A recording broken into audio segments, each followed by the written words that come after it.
Hey everybody, this is Jo. I am back at the little pollinator garden at Camp Allen, which is the camp and conference center where I met my husband back in the 80s and where I started going to camp in the 70s. And I wanted to give you a little update. We planted this garden about 2 months ago and it is doing so well, and it's so interesting to see what has taken off the fastest. So this fire wheel got huge. I had to move the little tag because it was buried in there, and it's already blooming. Coreopsis, the lance leaf Coreopsis, has gotten big and puffy but has not bloomed yet.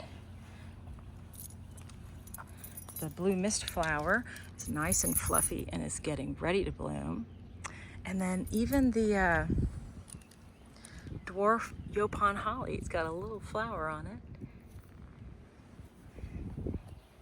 The Salvia coccinea, which is a scarlet sage, a tropical sage, native. Of course, this whole thing is native. That's looking great.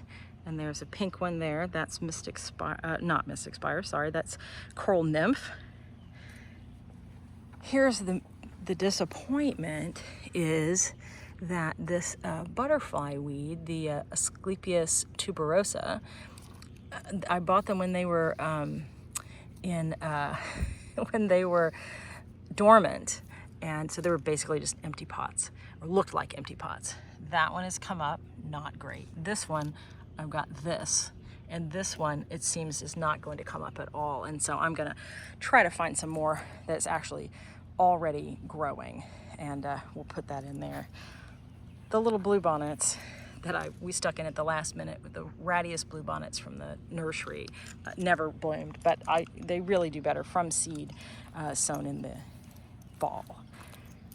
The mealy blue sage, which is Salvia farinaceae, looks great, and this is all of them here, and they'll fill that whole space in. I've got a little chili Pekin I dug up in my yard, and I'm a little worried that it's going to get too much sun here. I didn't know enough about it, and I looked it up a lot more later. And look, it's already got little chilies on it. How fun. But it may need more shade than this.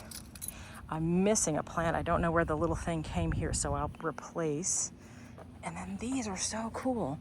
This is a, what is it called? This is new. So many of these are new to me, y'all, because I don't grow yellow or orange or red on purpose anyway. This is a clasping coneflower, and look how cool. It has already come up. Look how cool that is. And it's really getting ready to take off. This is a Texas rock rose, and another one here. Those will be pink. They don't look like much now, but they were like 3 leaves 2 months ago, and so they'll be fine. Some ratty little blue bonnets that just didn't do well. You got to try them from seed.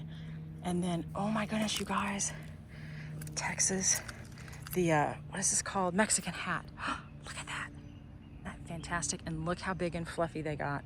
And they've got so many buds on them. I cannot wait to see. The problem is this is 50 miles from my house, so I don't get to see it that much.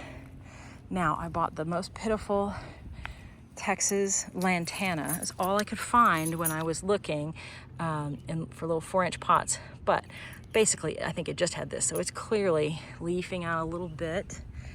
And these are doing even better. And that'll make a huge clump. And all of this is just weeds in here. And then the Salvia leucantha is looking so pretty. And then after this blooms this spring, I will cut this back. Whenever I'm at camp, I will trim this back, or it'll just get to be, 5 feet tall. I'll trim it back, and in the fall, it will have another big flush of bloom.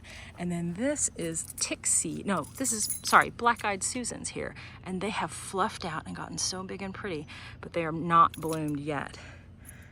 The Mexican flame vine, goodness gracious, how amazing. And then over here is a little, what's that called? See, I put little tags so people can find out, and sometimes that people is me. Now, I know that the guys that work here mulched this, and so sometimes I'm having trouble finding the seeds. This is flame Acanthus. It looks like I need to make a new little tag for that.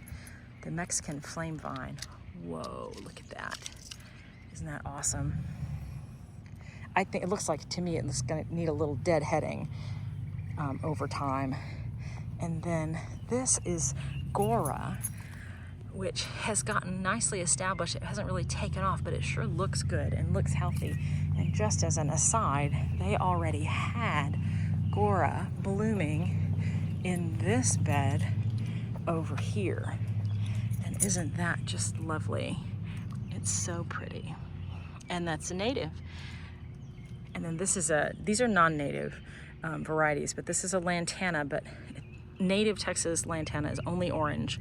And then this is a verbena.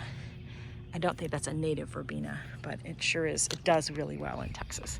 And then I actually think these are, I'd have to look it up. I can't think of the name of that. It's got pink or purple flowers, and that is a native Texas bush, but I'm sorry, I can't remember the name of it. All right, you guys, thanks for looking. Thanks for going on my little adventure planting a new garden in a public space.